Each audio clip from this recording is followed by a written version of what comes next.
welcome to another 6 a.m. sketchbook session. I'm gonna start painting this spread here. I've started doing this thing lately to like make sketching not seem so overwhelming.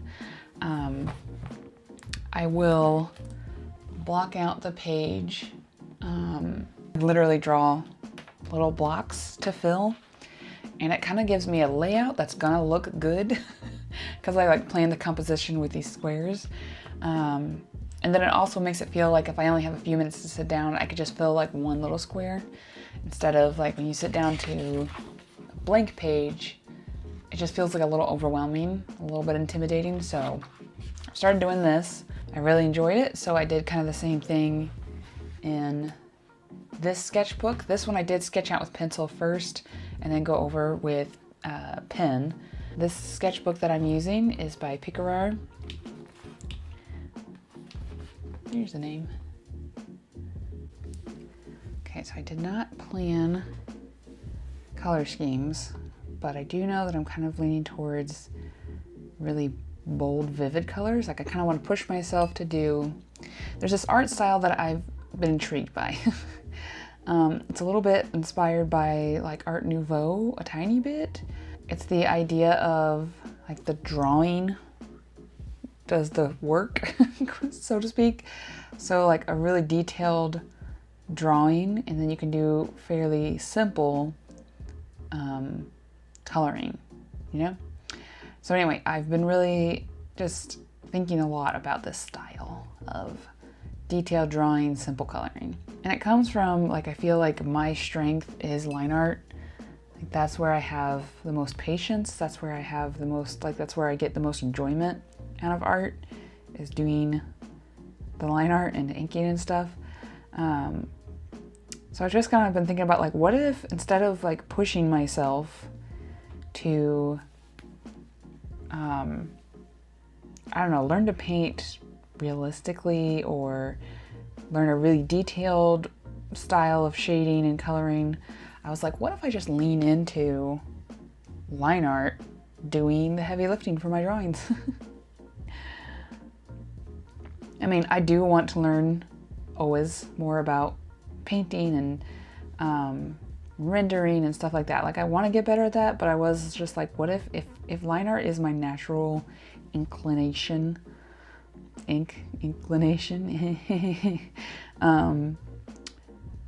what if we just go with that? And we'll let the line art do the talking, you know? So anyway, that's where this is coming from. I kind of got knocked off my rhythm for a little bit because of my day job. So I work at a company where we repair like air conditioners, and June and July here in the Midwest, we had a busy heat season. I think we're kind of coming out of it now.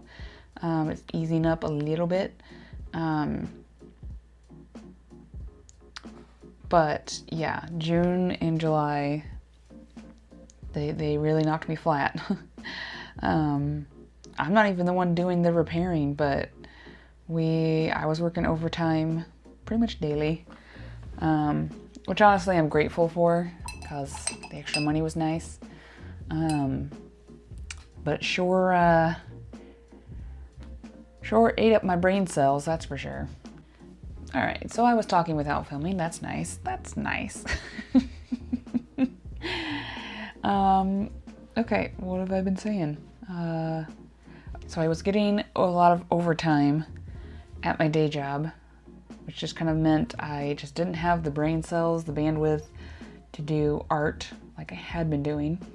I knew it was just a busy season. So I just kind of accepted, you know, if I was working really long days, when I came home, I was gonna be pretty tired. And it was the kind of like, just the days were pretty intense, was the thing. It wasn't even so much the length, it was the intensity of how busy we were and how many phone calls I was taking. But we are coming out of that season. I am back to working like regular hours, which means I'm back to regular schedule stuff. The thing is, this is something funny I've really just kind of learned about art recently. Just detail itself, like drawing lots of things, is like its own art muscle. Like, I know how to draw plants, but having the endurance and patience to draw several plants all individually, that is like its own muscle.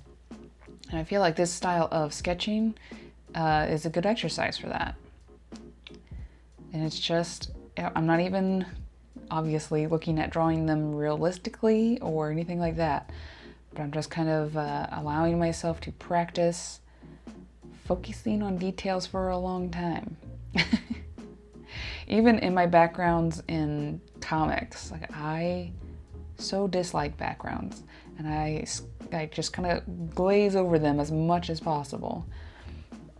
It's real bad. It's one of my worst habits, to be honest. As an artist, I just kind of breeze right past detail in my comics. I wish I was better at drawing backgrounds, but I guess I don't want it badly enough to actually practice. So what ends up happening is I just suffer intensely through every panel in my comic that has a background, and just every time it's a pretty miserable experience for me. I just don't like them. I don't know what color this background, like this sky, is going to be. Because, like, you know, the natural thing would be blue, but she's wearing light blue. So do I make this a darker blue or an even lighter blue? I just really liked the idea of the foreground being mostly cool colors, the background being this warm pink. Because that is almost the full extent of my knowledge of color theory. Not quite, but sometimes you lean on the more simple solutions, you know? No need to overthink it. Just do basic warm and cool color contrast. Okay, this is really dark though. I don't want it to be like hot pink. I want it to be like a light pink. Calm the heck down. Here we go. I guess that would be another thing that these tiny paintings, these little individual paintings, would be good for, is you can really experiment with a color scheme without having the pressure of a large painting. One might say those are called thumbnails, but you know.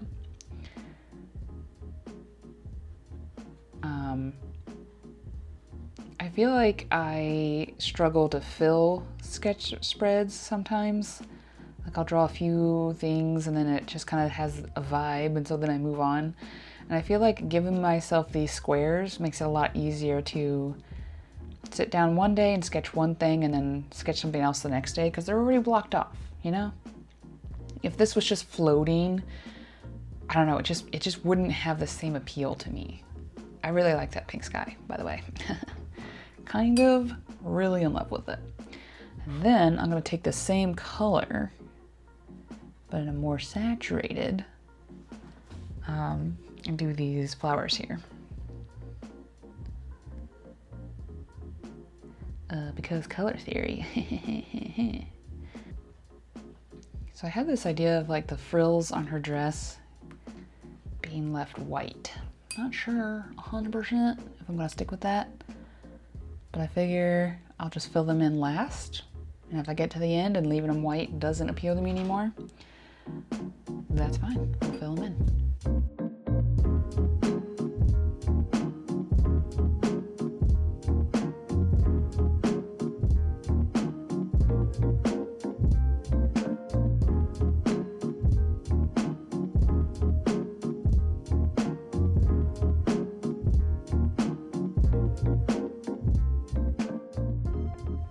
Okay, I need to wrap up pretty soon, but I'm itching to go in with some colored pencils, so here we go. I'm using probably a mixture, but I really like these Holbein artist colored pencils. They're pretty opaque, and I just love using them for final touches on paintings like this. So I'm just lightly, oh, I was hoping that would cover the pencil a bit more than it does. Oh well.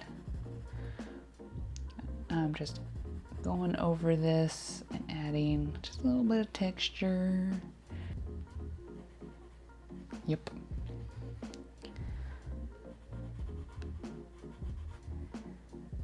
For some reason, I feel like this is making it look like more painterly. It's a good thing we have pencils here to make my paint look like paint. So there's little spots where I didn't paint it fully and the paper shows through. So going over it with pencil, even if pencil doesn't make sense, it looks better than the white, you know? Her dress, I feel like it's just kind of washed over by the paint. Oh, it's still really wet. Okay.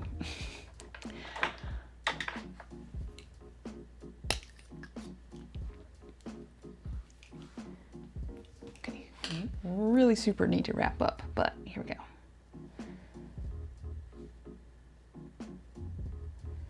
Got a brush pen, and we're just gonna bring the line art back out a little bit.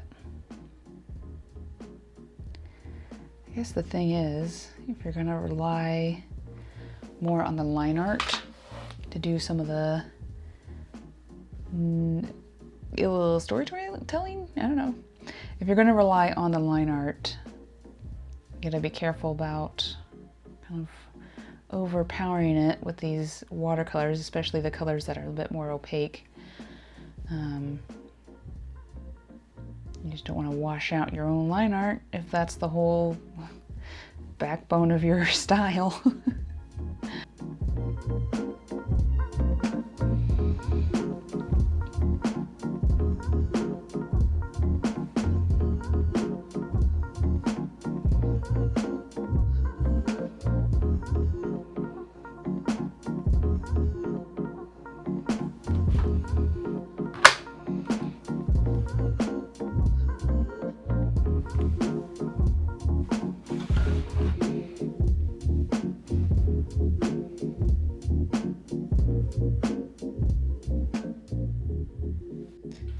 Alright, there's the first panel of this spread.